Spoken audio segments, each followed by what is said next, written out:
By now, I'm sure you're probably very familiar with a simple concept. It's the idea that whenever something becomes successful or popular, it'll naturally attract negativity. And we don't really have to go that far to find an example, because it could be the cutest, most adorable little kitten imaginable. If it gains enough popularity, then it will naturally become hated by some people. And throughout the years, as many others have discussed this topic, they refer to it as the price of success. But what if you attract haters as a tiny content creator, as someone who is not, in society's eyes, successful? What if you have a small audience and mind your own business and somehow you still manage to attract someone who hates your guts? Well, it's a real problem. You know, it's one thing to have 1,000 people love you and 100 hate you versus having 20 people in your chat and one person hating your guts. It's very demoralizing, and there's quite a few smaller or up-and-coming content creators who give up because of this. But of course, they do so assuming that the people hating on them are total strangers. People who they never met, people who they don't know. But what if your biggest hate watcher, the person trying to demoralize you the most, the person who will make accounts to hate on you in your chat, the person who will hire people to go and find you at conventions or events, is your own mother? Yes, the woman who literally birthed you. The person who's supposed to love you unconditionally when no one else would. It sounds ridiculous, right? Almost unbelievable. But unfortunately, that's exactly what happened to the Vtuber Wakarase Choro. Her mother was such a hater that Choro decided to just straight up leave and go live by herself to avoid her. And just as people thought that she might have finally found peace, her mother, of course, took it to ridiculous levels, eventually forcing her to stop all VTuber activities because of her fear for her own safety. You really, unfortunately, cannot make this shit up. And seeing how the story has started to resurface recently, I figured we had to talk about it. So let's do this. But first, a quick sponsor. After a long and exhausting day of being unemployed, there's no better feeling than getting on your favorite hobby in order to relax. This is where the game Sword X Staff comes in, a relaxing idle game that combines in-depth RPG elements as well as the social element found in MMOs. You're thrown into this large world with multiple continents, each one with its own culture, story, and varying accents. Because yes, the quests in this game are fully voiced. Come on, adventurer! Let's dig around too! And when it comes to the combat, it's exactly what you would expect from an idle game. It's fun, dynamic, and can be tackled with friends with many different challenges. But my favorite part trying out the game was customization. You have so many options, and this is what I ended up with. Does it look familiar? If you watch anime, it does. So if you're looking for a relaxing game that will manage to keep things exciting, then make sure to check out Sword X Staff today. Link in the description and the pinned comment. Alright, so first things first, this story had concluded back in May of 2025. However, on May 2nd, 2026, the account Anime Trends on Twitter would make a post talking about it as if it had happened recently, garnering hundreds of thousands of views and a lot of engagement. 11 hours later, on that same day, a Facebook page would take that same image used by Anime Trends, add its own watermark over it, and kinda say the same thing in the description. By May 8th, this had also reached Reddit. So there's a good chance you might have heard of it already, but none of these posts really dive deep into exactly what happened. That's what this video is for. And so I'm sure you're wondering, who the hell is Wakarase Choro, the person at the center of this incident? Well, she was a part of the Japanese VTuber agency by the name of Shinsogumi, an agency that my channel already has some history with. That's because as I was scrolling through their list of talents, someone seemed very familiar. Someone that I had made a video on in the past, and it actually ended up being the only video on my channel that got age restricted. And that is, of course, none other than the VTuber Tomeru Ikinone. She had used the colors in the game Splatoon 3 as a green screen to stream adult videos live on YouTube. This was such a big deal at the time back in 2022 that even Nintendo had to make a statement about it, saying that they don't support any of these actions. This even forced her own agency to apologize, but when she apologized, she ended up wearing a dinosaur costume before her entire channel got suspended. And while yes, what she did was definitely crazy, it doesn't mean that all the talents here are crazy as well, alright? This VTuber agency works like any other agency, you have waves. So Tomeru was part of the first wave, there's also a second wave, and a third wave. Wakarase Choro had actually joined them in the beginning of 2023. Her debut date, the first time she ever streamed, was on the 21st of January 2023. Now look, by no means would she become the biggest VTuber on the planet, but throughout her tenure, she would build quite a loyal audience, and they seemed to enjoy her streams very much. She also would grow in a fairly healthy way. On the day of her debut, she would go from 0 to 1,000 subscribers. And by September of that same year, within 9 months, she would surpass 10,000 subscribers. Very healthy growth for someone who had just started.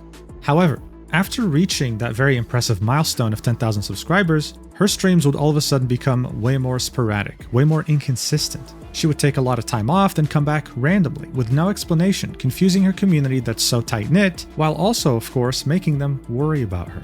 The audience would be left in the dark until February 2024, when Choro would decide to go live with a stream that didn't really match anything she's done before. Kind of like a PowerPoint presentation where she even put glasses on her model.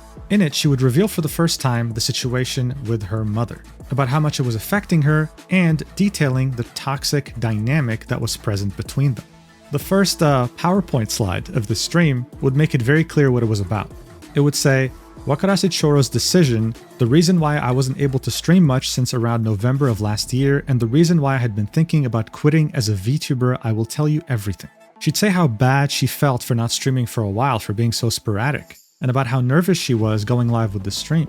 This is when she'd pull up the next PowerPoint slide, and it would say, reason, my mother's abnormal level of over-interference. Number 1, a mother who imposes her own ideals onto others. Number 2, she constantly interferes with my appearance and hobbies, saying things like, do it this way, or you won't be cute unless you do this. This was everyday stuff according to her. Number 3, if I didn't act the way she wanted, she would excessively insult and verbally abuse me and throw tantrums. And number 4, even when I told her she was the source of my stress, my mother would justify herself saying she was doing it for my sake, then go back to an infinite loop of number 2. Choro would then explain this further, saying that her own mother would sometimes say snide comments like, you're a gamer, so you're a loser, and would really just comment and nitpick on the smallest things. Like even if she didn't do her makeup in the way that her mother approves, she would make a comment on that, saying things like, you're not cute at all. This is why you're a failure. This is why you're good for nothing. Even going as far as saying, why am I so unlucky? Referring to the fact that she's her daughter. Choro would really emphasize here, saying that she had told her multiple times, Mom, you are the biggest source of my stress. Please stop. But she had, throughout all this time, started to understand that her mom was never going to accept that because she doesn't think she's doing something wrong.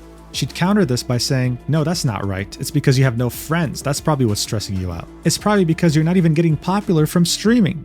Choro would then say, being told these things constantly at home was genuinely really stressful, you know? And I mean, I don't think it's hard to imagine, right? Some of you watching might have abusive parents, some of you might have amazing parents, but just picturing yourself in the shoes of someone where their own mother tells them, you're a failure, and why am I so unlucky to have you? Yeah, I think that would ruin just about anyone's mood.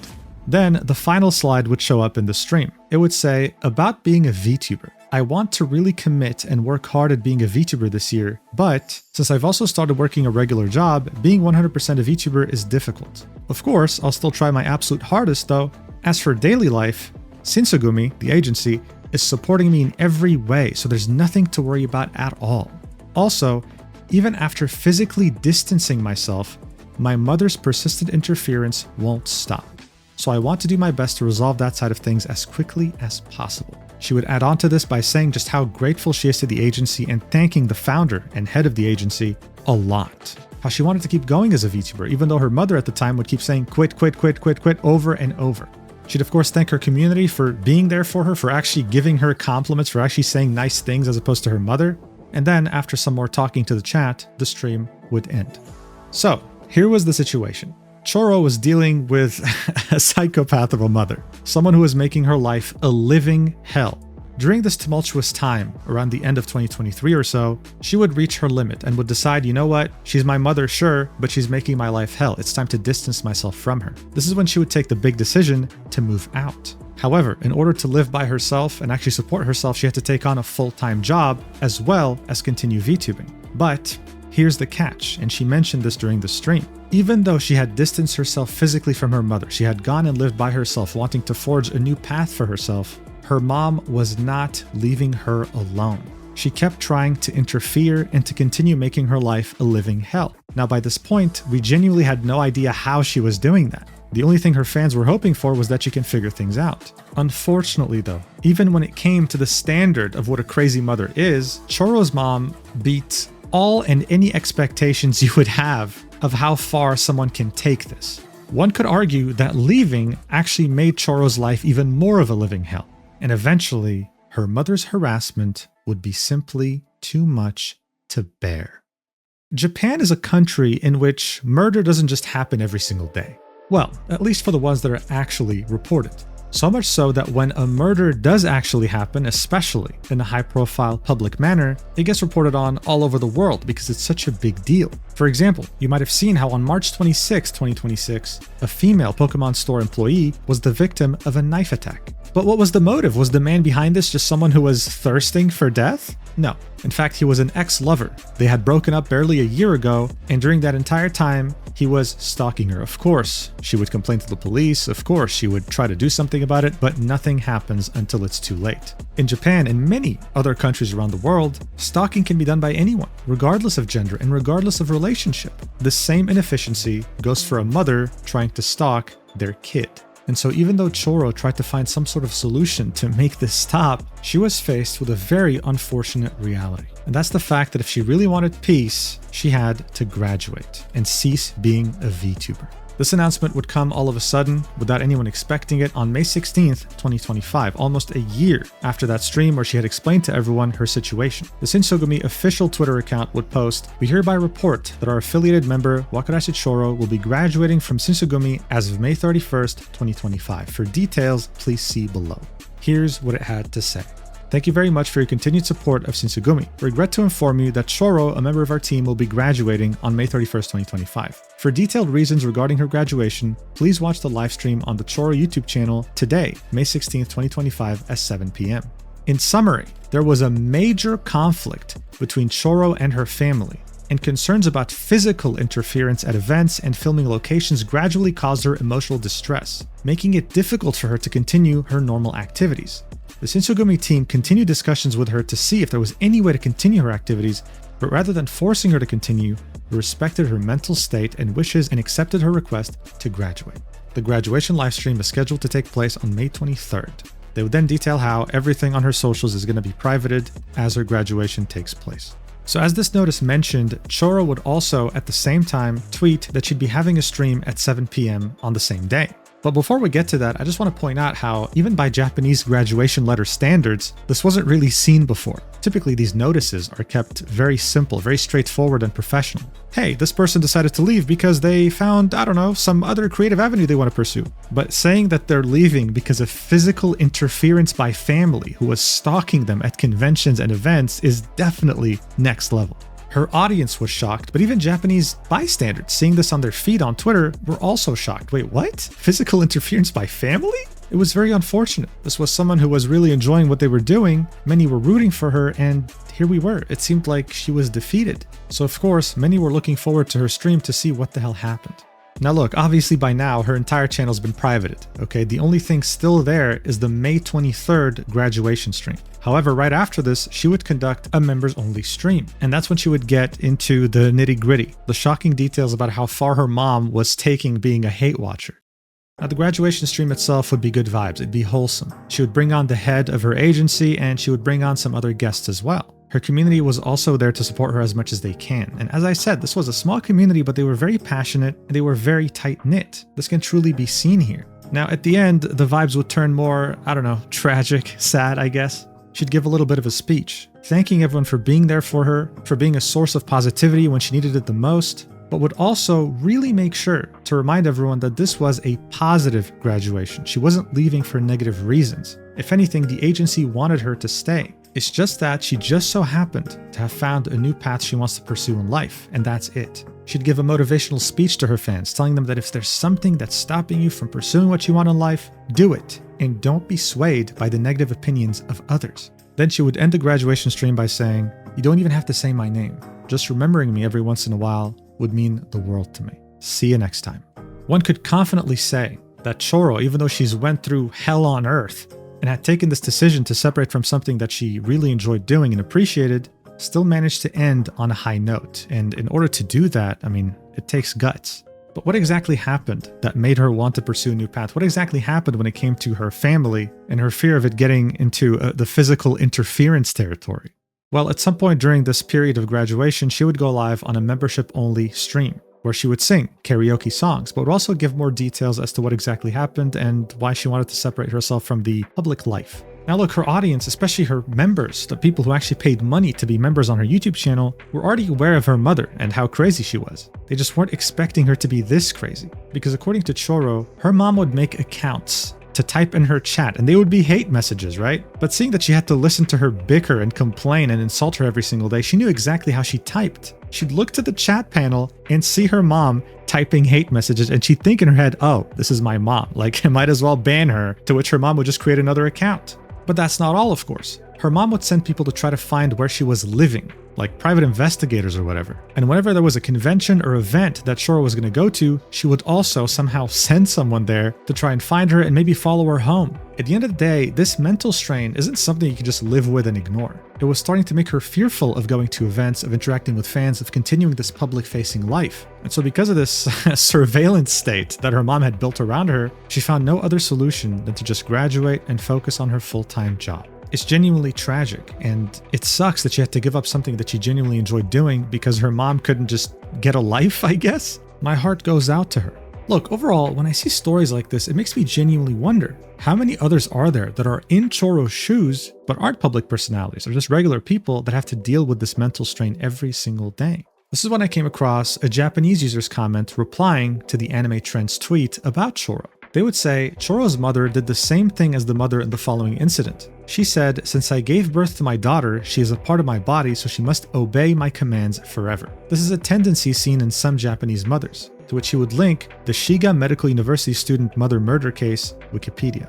This was a very infamous case that happened in Japan back in 2018, where a Japanese woman had an extremely controlling mother, similar to Choro in some ways. Her mother kept pushing her to be someone that she's not, insulting her, berating her, trying to ruin her life. And so the daughter felt like the only way she could move on with her life and do what she actually wanted to do was to, well, erase the existence of her mother with a knife. Directly after doing so, she would go on Twitter on the 20th of January 2018 and would tweet out, I defeated the monster.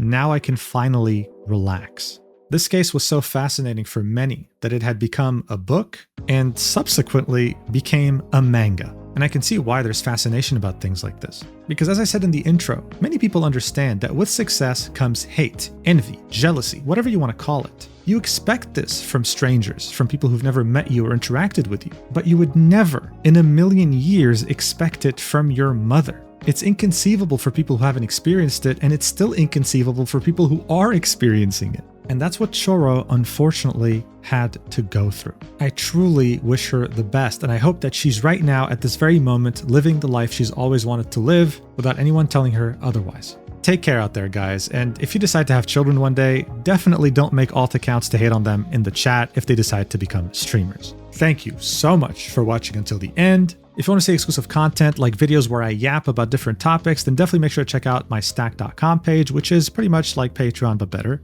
And I'll see you in the next video, whenever that is. I love you so much, platonically. Okay, platonically. Don't get any ideas. Mwah!